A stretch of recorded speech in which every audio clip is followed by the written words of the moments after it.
చాలా రోజుల తర్వాతయితే మన ఛానెల్‌లో ఒక డైట్ రెసిపీ అనేది పోస్ట్ చేస్తున్నాను. అయితే వెయిట్ లాస్ ప్రాసెస్‌లో ఉన్న వాళ్ళైనా, వెయిట్ గెయిన్ ప్రాసెస్‌లో ఉన్న వాళ్ళైనా ఎవరికైనా ప్రోటీన్ ఇంటేక్ అనేది కంపల్సరీ.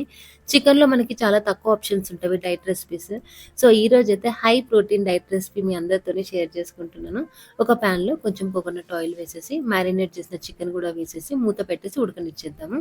ఇప్పుడు నానబెట్టి ఉడకబెట్టుకున్న కాబూలి శనగల్ని గూడా వేసేసినాను. అయితే 2 పిడికెట్లన్నీ వేసేసి కొన్ని వాటర్ పోసేసుకొని అంటే కొంచెం స్మెల్ వస్తది. సో, అందు గురించి కొన్ని వాటర్ పోసేసుకున్నాను. ఇప్పుడు క్రంచీనెస్ కోసం కొంచెం క్యాబేజ్, ఆరిగానో అయితే చిల్లీస్ అంటే మిరపకాయలు లేవు. సో, బజ్జీ కోసం మనం మిరపకాయలు ఉంటాయి కదా! అదే కట్ చేసి వేసేస్తాను.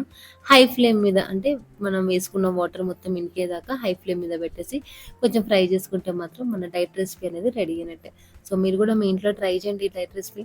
సో, అంతే మరి. మళ్ళీ నెక్స్ట్ వీడియోలో మీ అందరిని కలుస్తాను. వీడియో నచ్చితే మాత్రం మర్చిపోకుండా లైక్ చేసి సబ్స్క్రైబ్ చేయండి. బాయ్.